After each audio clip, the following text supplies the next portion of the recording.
and welcome to this episode of Hustle and Pro. I'm your host, Kelly Walker. Today, we're honored to be chatting via Zoom with our guest, Lorraine D'Alessio. Lorraine has run her own law firm for about a decade, and she's been focusing on immigration and business law. Because of her passion for sports, she's actually switching gears.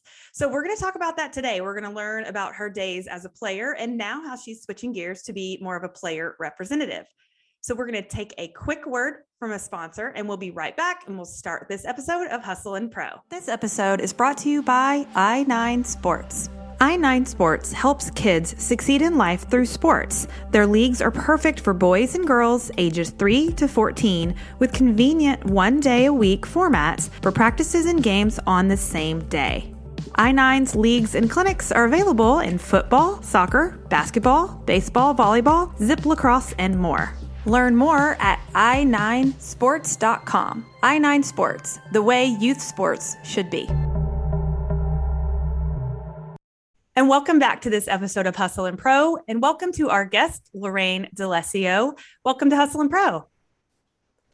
Thank you so much for having me today. I've been really excited about today's interview. Me too. And so, your career is in law, but today we're going to peek into the kind of the sports side of you. So let's just start there with, tell me about your background in sports as an athlete or a fan, and, just in general, what's your history with sports so far? Sure, certainly. All right. So I was actually quite competitive in so growing up high school to university with volleyball, indoor volleyball, as well as soccer, and reached regional level in Canada. I'm Canadian, now living in the United States, specifically Los Angeles, but at that time.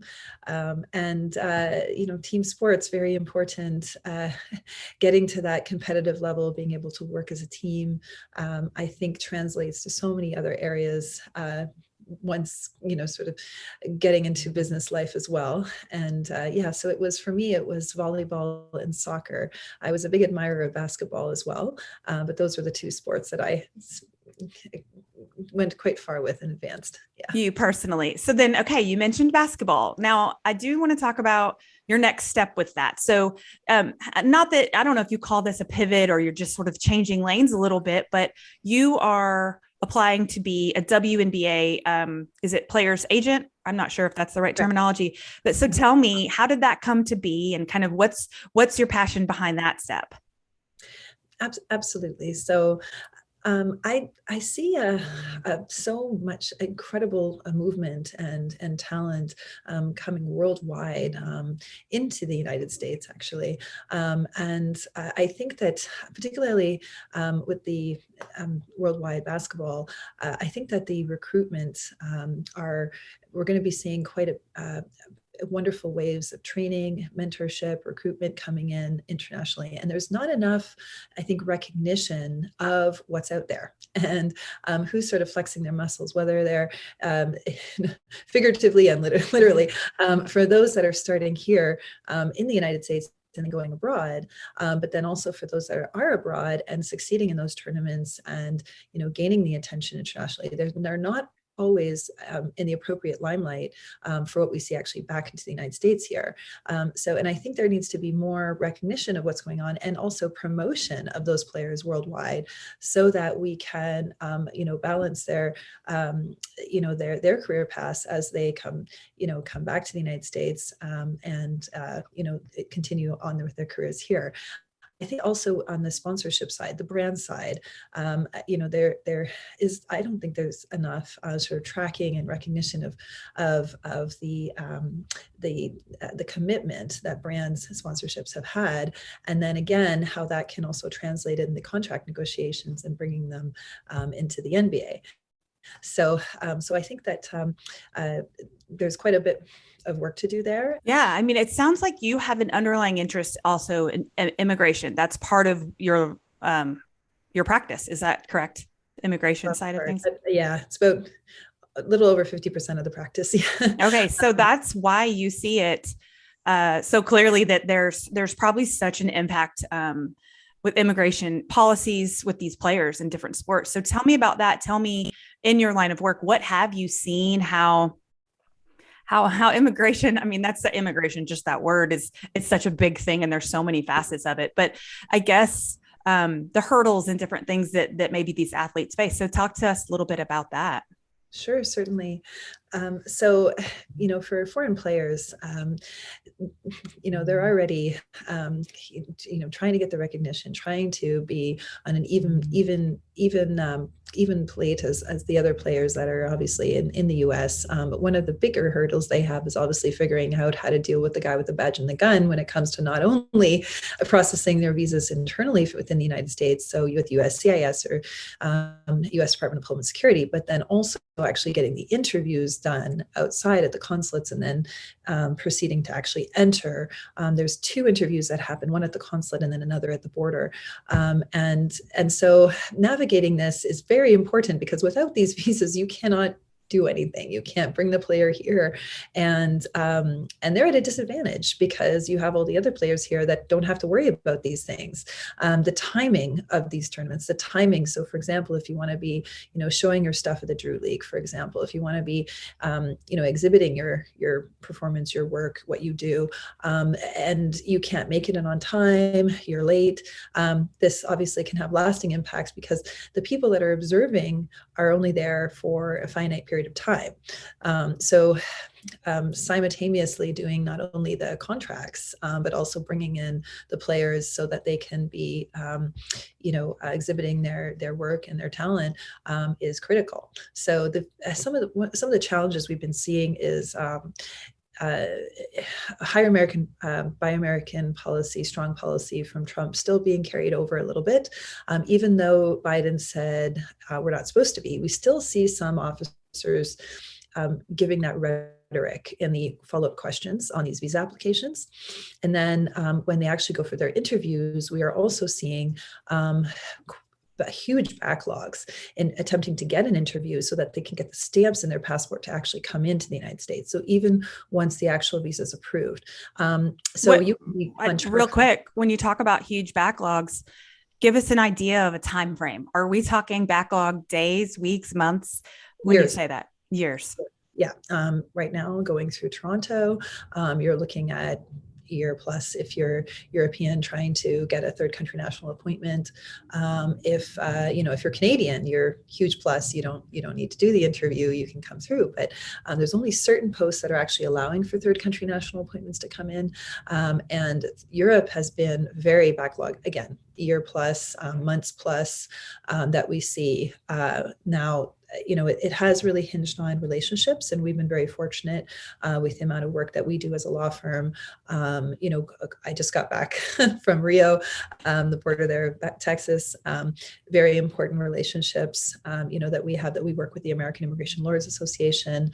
It's not just about doing the work. It's not just about making the applications and putting it's also about having that important relationships with the key supervisors, understanding what they would want and anticipating those questions, getting everything in there so that there's no delays. And you mentioned relationships. So applying to be an agent for the WNBA, obviously, not obviously, I guess that's my question this is, female to female support and relationship here. Is that an important aspect of what you achieve to do in this new role? Absolutely. So you mean in terms of also working with female players too? Yeah, women supporting women. Yeah, advocating for each other. Mm-hmm. Absolutely. I mean, there is some incredible talent out there that, I think that broadcasters are starting to understand and get the messaging out there. And, we're starting to see more sponsorship support for women leagues. That's really great. I'm an advocate to see more of that and to try to get women's sports on the same or as close, the same playing field as men's. And I think there needs to be, to do that, I think it's a little bit of an appropriation of voice. I think there needs to be more female advocates on the agent side, on the management side, and and that helps to also educate the players too. It's not just about, vying for that contract and, negotiating for that sponsorship. It's also about, hey, I can do this in the professional world, in terms of professional world of business. You're doing this in the professional world of sports, and and kind of linking arms and forging forward together. So, and I think we are inspiring to each other. It's good to have that there. I think that one of the challenges that I've noticed is, again, you'll have female players, just doing incredible stuff in the worldwide tournaments, Yes. but not necessarily the communication back home on what's going on, or the recognition back home, and not the eyeballs to the screen there, not enough of the actual opportunities to see those platforms, to see them performing. You can tune into Facebook, you can tune into a ton of different places, but is the messaging out there so people are clued in so that they can follow it and understand? And I think that there should be more education, awareness, and also promotion, because these younger recruits that are coming through, they can get missed, and that's not right, especially if you're you've worked hard and you're that shining star. And I mean, I've got countless of examples of that, mega stars for the coming through on national teams in Asia, for example, in Vietnam. For NBA, we've got some incredible female players coming through. So forging those bonds and getting the communication there. Yeah, you talk about communication. Sponsorships is a big one. Sponsorships and some contract negotiations, money comes into that, obviously, which is, I think, a huge gap in between women and men's sports. There's a whole argument and discussion there as to why that is, but it is cyclical, right? Like, the less people hear from you and know the messaging and know the platforms and the availability to be seen, the less people will see you, the less your ratings will be, the less your pay. Then everybody argues. It's there's a big opportunity to chip away at that. Do you see another area of opportunity for you to help in women's sports is contract negotiations and facilities and just general treatment to kind of equal the playing field there? Yes, absolutely.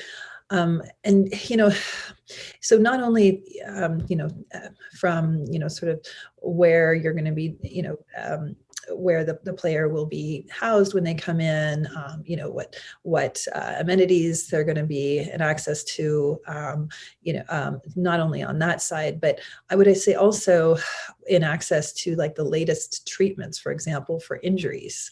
There is a ton of stuff happening in this area, but it's first hitting the men's leagues and not so much the women's leagues. So this is just a reality of sports. So it's also sort of the protocols that are going to happen, the sort of those standard expectations that need to be in these contracts so that the players can do their job, do their work, and then get it done safely. And I would also say that, obviously with the pandemic as well, a lot of these players are quite young, 21, 22, and some of those would want to be traveling with certain family members, and that can be taken into consideration as well in the contracts. And that has such a mental side of it. We don't talk enough about mental health in sports. And, when we think about what these players have been through, the bubbles and, sort of that level of aloneness that they've had to go through, for, doing their trainings, going in for the games, just relentless schedules. The kind of therapy that you might want to have there for the players. There was a lot that the men's league, the NPA, has done, but I think there's quite a bit to be looking for on the female side. Yeah, you're right about the isolation and going back to the immigration side of this. So many of these players have uprooted their lives to start a career or continue their career and moved across the country or the world. And, they need more support than they're probably given. And I want to ask you, as far as, when we talk about women and needing an extra voice and and somebody like you with the background you have to advocate as an agent for them to get better contracts and get better sponsorships and all those things. I want to ask you how much confidence plays into that and the importance of confidence for women to be able to learn how to believe in themselves to stand up for these things that they should be getting. Yeah. So I think it takes great confidence, that's for sure, because it has unfortunately been quite a boys' club, old boys' club for quite some time. There's hundreds and hundreds of agents on the male side, but there's a very small percentage coming in on the female side. So it's having the confidence to really speak up and be at the negotiating table alongside on an equal playing field. And that also goes for the advocates as well. And so it's really out to break up the boys' club, quite frankly. And I think this is regarding the NFL, but I think that there was a study that went out regarding the NFL that nearly 800 agents registered, only 41 were actually women. Wow. I don't know the exact stats for NBA, but I would guess it may be a bit close to that as well. And one of the cool things we're seeing is women coming in as owners of teams. But female agents have been sort of a rarity in terms of that team sports management side. But we continue, I think, to make overall advancements in this area, which I think is just absolutely in part critical, even though that progress may be slow. Some ways that I think that we're seeing more movement there is, again, also on the ownership side, females taking more of a place there as well. Ownership and just leadership in general, more in the front office, even more on the court as officials, all in every corner. And I keep thinking, going back to basketball, because we keep talking about that so much. It's in every level too. It sounds random, but my child's fifth grade basketball league, that both officials on the court last weekend were females. And I just thought, I noticed it. And I thought these boys probably noticed it too. Like, that's different. And it's great. And they did great. Of course they did. But I loved seeing that. I thought this is cool that these two females are, officials in this level, and these boys will see that as long as they grow up now. And that's what they will think is the norm. And that it's not just men that can have some of these leadership roles in their sport. Yeah, absolutely. We need, more kind of younger women to aspire to then roles that have been traditionally male dominated, for then the next, like you just said, at even sort of minor leagues, there's all these very young eyes, watching that happen, and they're absorbing, oh, well, I could do that. I could thrive in that role. I could do that. And that's that kind of education that happens just visually that affects the masses, I'd say. And so I also note, how key a role the parents play, in helping to support, their children as they're coming up, and mothers, as there's so much to juggle, right? Yes. There's so much to juggle. It all kind of goes back to normalizing those roles, so that as they grow up, as children grow up, their normal thought process is that a man or a woman could do this role, whatever it is, from in the household to advocating for different people. We want both genders growing up to see both genders as adults being able to manage all those roles, and be normal to everybody. That's how my hope anyways. Yeah, absolutely. And I wanted to ask you one more thing about, when we were talking about confidence and advocating for yourself, especially as a female in sports, you're a model, a fashion model, correct? Yes, that's correct. And I'm guessing that is huge. Learning how to, even if you're a shy person, learning how to step out with confidence in yourself. And that is something I think you will take to this role as a sports agent, especially for women, and showing them, first of all, being a role model for them, that there is a confident woman on the other side of the table with them, but then teaching them how to step into that and grow and use it and be confident in themselves. Yeah, being comfortable in your own skin on camera and doing your job, whether that's walking a runway or stepping out on that court with all the cameras going, and you can keep your cool, execute what you need to be doing timely, deliver the product, and you're out.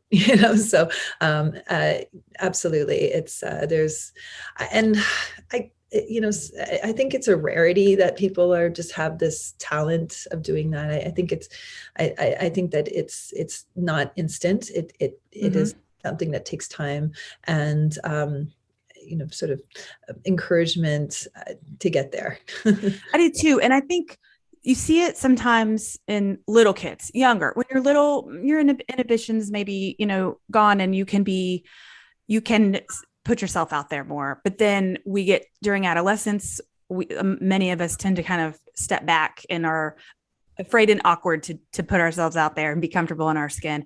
And then sometimes, like at my age group, we start to see it again when like we're learning things about ourselves and kind of reflecting back on our life and growing again. So I do think that there's that time when you'll be dealing with women and helping them that is critical, where they regain that again, where it might not be natural to them, but someone can guide them and kind of reteach them how to be comfortable in your own skin again, like you said. Yeah, absolutely. And I mean, if you look at, the story of Jessica Holtz, for example, the agent who was very much named as helping, Devin Booker, get where he is, and you read about sort of her story and the attempts of other superstars like LeBron James, sort of how they built their empires. I mean, and now we're naming a woman directly representing such a superstar, and all the kind of glass ceilings she had to break through to get there. Right. I think she's strutting her stuff on those red carpets. I mean, she is comfortable in her skin, but boy, when you read her story, I mean, it wasn't just overnight. It takes time and learning from each other and educating oneself. These historic achievements that we're making here in 2021. It's true. It's true. As we wrap up 2021 already. Well, I applaud you.